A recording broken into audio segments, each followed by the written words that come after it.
Anda pernah dengar nggak kisah epik soal kembalinya serigala ke Taman Nasional Yellowstone?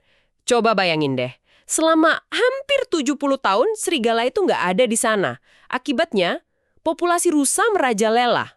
Mereka makanin semua vegetasi di tepi sungai sampai ya agak gundul gitu. Terus di tahun 1995, para ilmuwan ngelepasin lagi beberapa serigala. Dan yang terjadi selanjutnya itu, wah bener-bener di luar dugaan. Jelas, serigala memburu rusa, populasi rusa jadi turun. Tapi efek dominonya, itu yang ajaib. Tiba-tiba, pohon-pohon willow di tepi sungai mulai tumbuh subur lagi. Terus siapa yang datang? Berang-berang. Mereka pakai pohon itu buat bangun bendungan yang akhirnya mengubah total aliran sungai.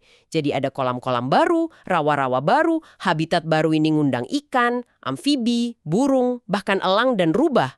Cuma dengan balikin satu elemen kunci, seluruh ekosistem rubah.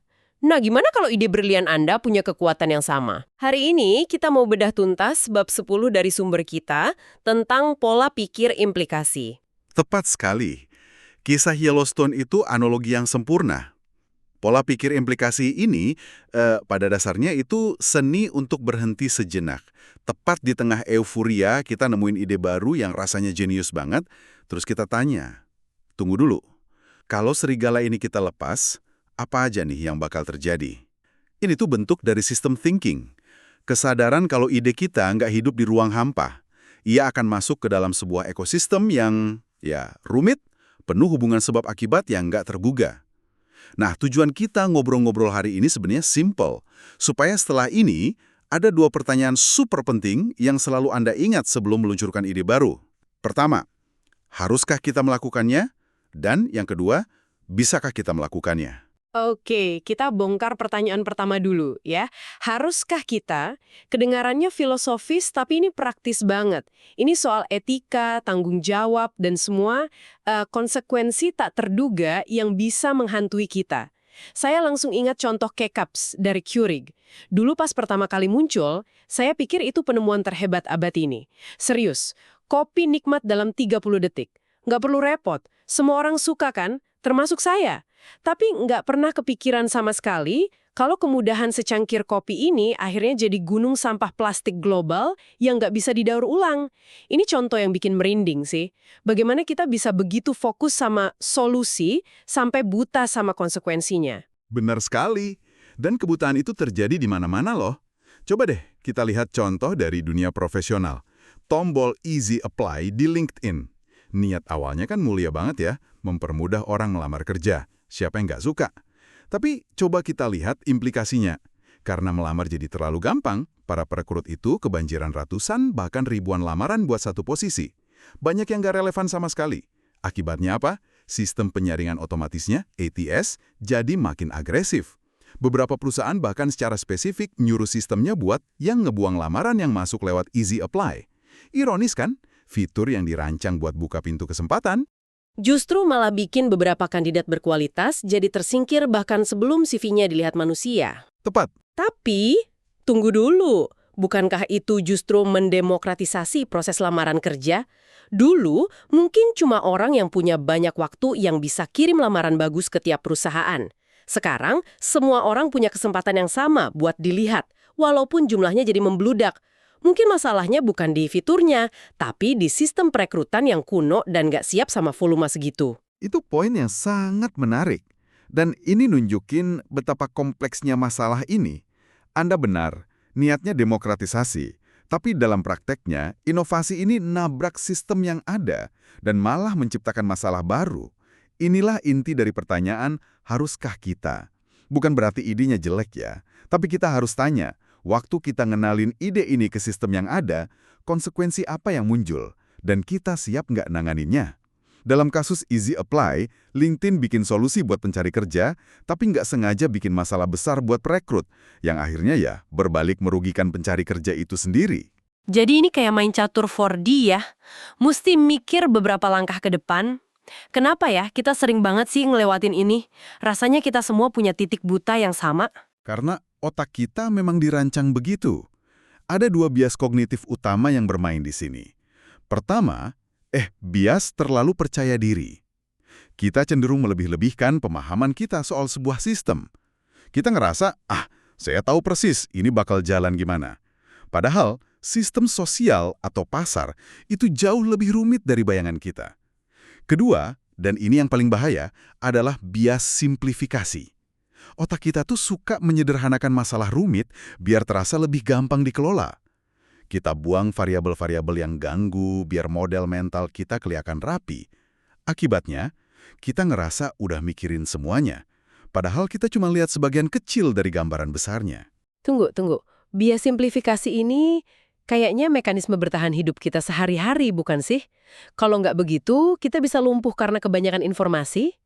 Berarti, setiap inovator secara alami rentan banget sama kegagalan ini dong. Gimana kita bisa melawannya kalau udah tertanam di otak? Nah, justru itu pertanyaannya. Kita nggak bisa ngilangin, tapi kita bisa bangun sistem buat melawannya. Strategi pertama itu melibatkan perspektif yang beragam, secara sengaja. Contoh kerennya ada di studi kasus New Profit, sebuah perusahaan filantropi Ventura. Mereka bikin alat canggih berbasis data pajak buat nyari calon penerima hibah. Tim internalnya yakin banget sama alat itu.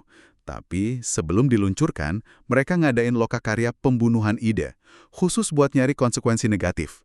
Dan mereka nggak cuma ngundang tim internal, mereka bawa orang luar, pakar grand making, ahli sistem, konsultan strategi. Orang-orang ini nggak punya ikatan emosional sama idenya, jadi mereka bisa, ya, dengan brutal nantang setiap asumsi. Hasilnya? Mereka nemuin banyak banget potensi masalah yang nggak pernah kepikiran sebelumnya. Oke, jadi ngundang orang luar buat lihat titik buta kita itu satu hal. Tapi gimana kalau masalahnya bukan cuma siapa yang kita ajak ngobrol, tapi di mana kita lihat masalahnya? Apakah itu yang Anda maksud dengan strategi berikutnya, yaitu mempertimbangkan konteks dunia nyata? Tepat sekali. Inovasi yang dirancang di ruang rapat yang sejuk seringkali gagal di dunia nyata yang panas dan, ya, berantakan. Contoh klasiknya itu The High Line di New York. Di atas kertas, idenya sempurna. Ubah rel kereta tua jadi taman kota yang indah. Proyeknya berhasil, tamannya populer banget. Tapi siapa yang paling untung? Turis dan pekerja kantoran ya? Betul. Turis dan pekerja kerah putih dari gedung-gedung baru di sekitarnya. Sementara itu, komunitas lokal yang udah lama tinggal di sana justru kedorong keluar karena harga properti dan sewa naik gila-gilaan. Konteks sosial dan ekonomi lokalnya sebagian besar diabaikan dalam euforia proyek cantik ini. Ini ngingetin saya sama kisah Tom dari bab sebelumnya, yang coba pakai teknologi RFID buat ngelacak inventaris ayam. Kedengarannya canggih dan efisien banget kan? Betul. Tom punya solusi teknologi yang elegan. Oh, mungkin kita perlu jelasin dikit ya. RFID itu singkatan dari Radio Frequency Identification. Bayangin aja stiker kecil dengan antena mini yang bisa mancarin sinyal radio. Ah, kayak di kartu tol atau buat lacak barang di gudang. Nah, itu dia. Ide Tom adalah nempelin tag RFID ini di setiap kotak ayam biar inventarisnya selalu akurat. Ide yang masuk akal. Tapi ternyata gagal total di lapangan kan? Gagal total. Kenapa?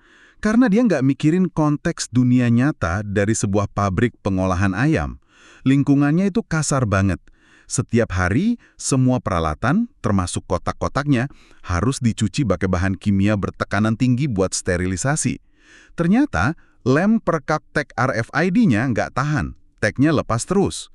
Teknologi yang sempurna di lab hancur berantakan karena nggak dirancang untuk realitas lapangan yang spesifik itu. Jadi kita udah punya dua strategi. Lihat dari berbagai sudut pandang dan perhatikan kondisi lapangan. Ini kayak bangun sistem kewaspadaan dini ya. Ada langkah terakhir nggak buat mastiin kita nggak kebablasan? Ada, yaitu menjadikan tanggung jawab sebagai sebuah proses, bukan niat.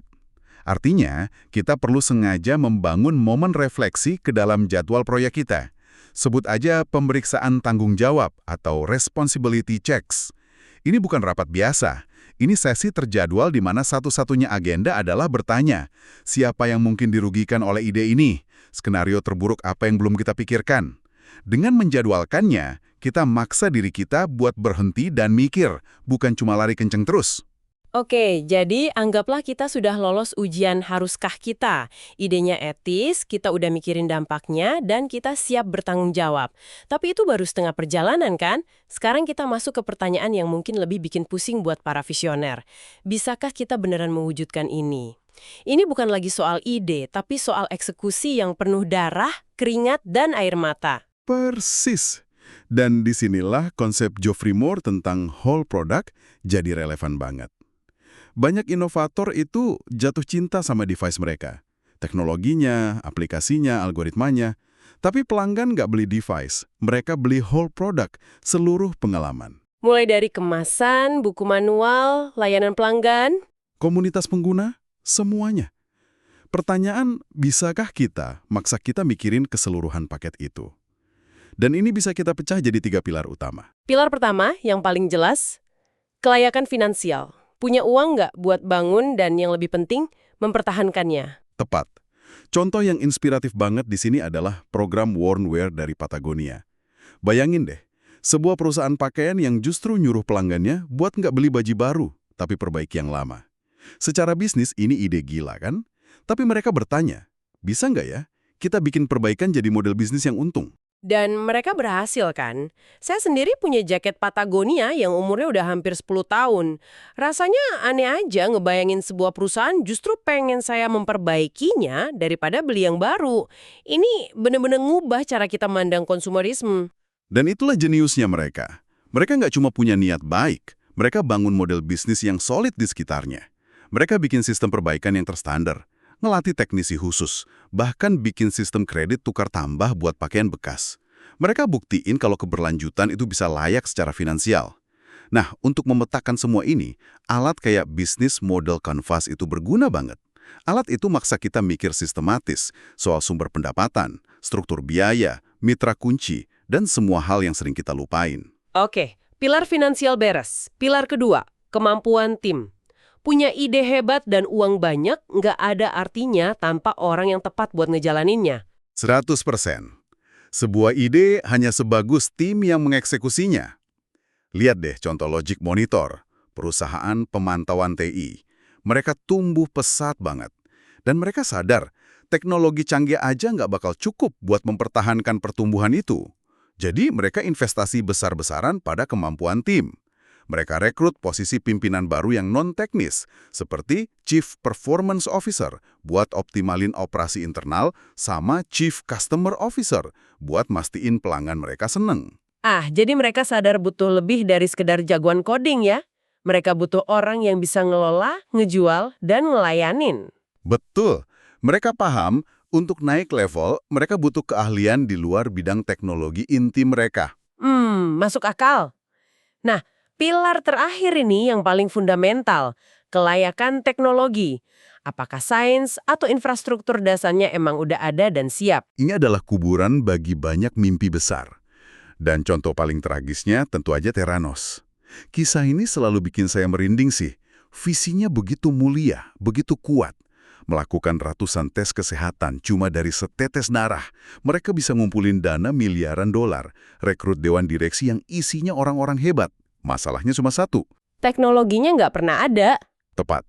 Fondasi teknologinya nggak pernah terbukti secara ilmiah. Semuanya dibangun di atas janji kosong. Ini pelajaran yang mahal banget tentang bahayanya jatuh cinta sama visi tanpa henti nguji realitas teknologinya secara brutal dan jujur. Kontras banget sama pendekatan cerdasnya Netflix ya.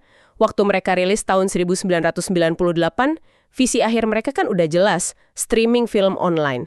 Tapi mereka lihat sekeliling dan sadar, wah internet kita masih lemot banget, ini nggak bakal jalan. Persis. Dan disinilah bedanya antara visi yang buta dan visi yang strategis. Daripada maksa streaming dan gagal, mereka milih model bisnis transisi yang jenius. Nyewain DVD lewat pos. Mereka nggak jatuh cinta sama DVD. Mereka pakai DVD sebagai jembatan untuk bangun sesuatu yang lebih penting. Merek yang kuat, basis pelanggan yang loyal, dan data preferensi tontonan jutaan orang. Mereka sabar bangun benteng mereka sambil nunggu teknologi internetnya matang. Pas waktunya tiba, mereka tinggal tekan tombol. Itu cerdas banget sih. Mereka main catur sementara yang lain cuma main dam. Jadi kalau kita rangkum ya, sebelum Anda benar-benar jatuh cinta sama ide brilian Anda berikutnya, ingat lagi efek berantai serigala di Yellowstone. Satu perubahan kecil bisa memicu transformasi besar, baik atau buruk. Inovasi yang benar-benar kuat dan bertahan lama itu yang berhasil menyeimbangkan dua pertanyaan ini. Haruskah kita, untuk memastikan idenya bertanggung jawab, dan bisakah kita untuk memastikan idenya bisa menjejak di dunia nyata? Tepat sekali. Dan sebagai penutup, saya mau ninggalin satu pemikiran untuk Anda renungkan. Kita sering banget mikir kalau inovasi itu soal menciptakan solusi.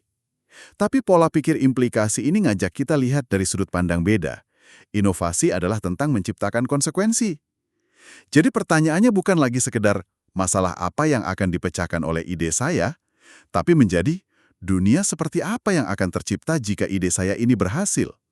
Coba deh pikirkan, keputusan apa yang akan Anda buat secara berbeda besok jika Anda melihat setiap pilihan, baik besar maupun kecil, melalui lensa itu.